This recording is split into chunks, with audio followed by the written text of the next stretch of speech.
Well, as I've told you in another study, the Sabbath day, as it is celebrated, is wrong. And I've tried to figure out which day it truly is, and I was still wrong. And I just yesterday figured out what the true Sabbath day is. I want to share that with you. Now, when I've felt that I've learned new things, I've tried to be firm about my choices and my learnings, and I've tried not to go backwards, but continue going forwards. So with this thought in mind about even going forward with what I've learned, I felt very awkward when I thought that I had learned that the Sabbath day was actually on our Sunday.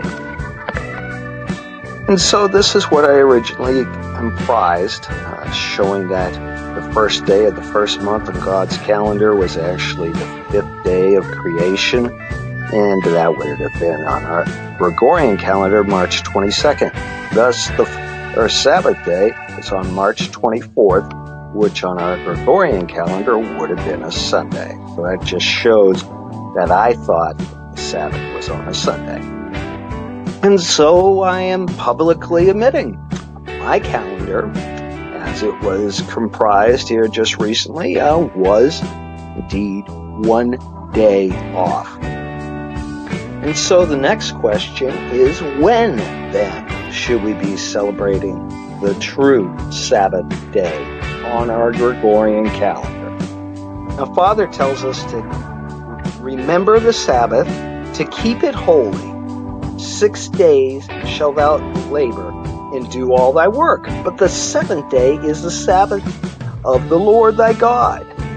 That's told to us in Exodus 20:8 through 10. Now, if we're told this, don't you think we should actually know the true Sabbath day in order to do this? Now, to know the true Sabbath day, we got to know what calendar to look for it on. In Father's conversation with Sister Sherry, this yearly one, he's told her, your calendar is amiss. She said, yeah, I know. And sure enough, it is amiss. It's messed up. We got to follow God's calendar. From what Father tells us, it is a paramount to follow the Sabbath.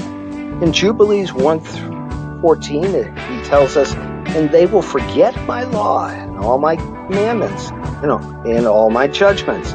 They will go astray regarding the observance of new months, Sabbaths and festivals and jubilees and laws. Notice Sabbaths.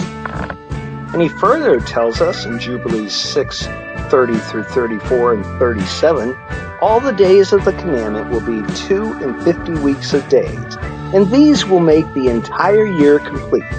Thus it is engraved and ordained on the heavenly tablets, and there is no neglecting this commandment for a single year or from year to year. Command you the children of Israel that they observe the years according to this counting, 364 days, and these will constitute a complete year, and they will not disturb its time from its days and from its feasts, for everything will fall out in them according to their testimony, and they will not leave out any day, nor disturb any feast. But if they neglect and do not observe them according to this commandment, then they will disturb all their seasons, and the years will be dislodged from this order, and they will neglect their established rules. And all the children of Israel will forget and will not find the path of the years, and will forget the new months and seasons and Sabbaths, and they will wrongly determine all the order of the years.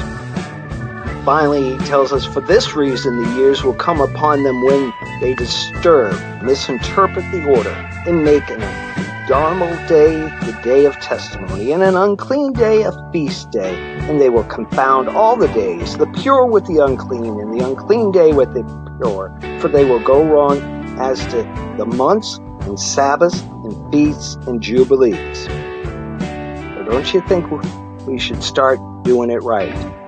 And how I found out that I was observing the Sabbath day wrong was from the Dead Sea Scrolls, and trying to find out the correct timing for the Feast of First Fruits, Feast of Weeks.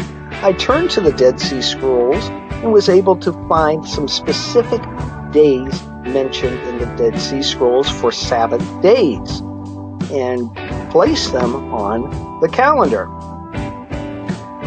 And so here's what I found out in the calendrical document of the Dead Sea Scrolls of the first month. The days of the Sabbath are the 4th day, the 11th day, the 18th day, and the 25th day of the month. So now we just take those and place them into the calendar of God. And as you can see, I've done exactly what Jubilees told us to do, and I've punched in all the Sabbath dates on God's calendar for the first month, and then matched them on the 2019 Gregorian calendar. So the Sabbath dates are on the 4th day, 11th day, the 18th day, and the 25th day, as instructed. I also needed to know what our start date for the day of the week would be on God's calendar. In doing this, I looked at Genesis 1:14 that said, "Let there be lights in the firmament of the heavens to divide the day from the night, and let them be for signs, for seasons, for days and years," thus the calendars. That was done on the 4th day of the week. Now, prior to the first day of the year, we are told that the night is equal to the day. The sun is 9 in 9 parts. This would be what we call an equinox. And thus, the full moon equinox was on the 21st day of March 2019. That would have been the last day of the prior year. So that means that the first day of this current year would fall on March 22nd.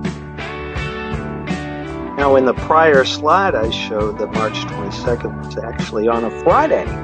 But we're starting this calendar on a Wednesday, which means that we started 2 days prior to what it actually is on the Gregorian calendar. And thus, when we have a Sabbath day, it's 2 days prior to what it actually is on the Gregorian calendar, which would be a Monday. Hopefully this will help you understand how these two calendars match up. God's calendar, day 1 would be a Tuesday on the Gregorian calendar. Day 2 would be a Wednesday. Day 3 a Thursday. 4 a Friday. Day 5 a Saturday. Day 6 a Sunday. And day 7, the Sabbath day on God's calendar, would be a Monday on the Gregorian calendar. And I was so glad to get this confirmation of Mondays. For throughout the years, I always felt Mondays was a special day, as on Monday nights we always looked forward to get together as a group and treat it as a holy time when we would listen to our prophet who was speaking for God. And sure enough, this conversation makes a lot more sense now, as Father told Sister Sherry, "You will see the sign I told you about." She asked him, "What days should I look for your sign, Father?" And he said, "On the days you always do, Sabbath and Monday." She asked him, "What Sabbath, the 7th day or first day?" Father said, "My Sabbath, the 7th day." And sure enough, his Sabbath is the 7th day, and it's also on our Monday. And so in closing up, we've learned that the Sabbath day is on Mondays. And Mondays now should be treated as our day of rest. And following God's way of the Sabbath and the instructions thereof.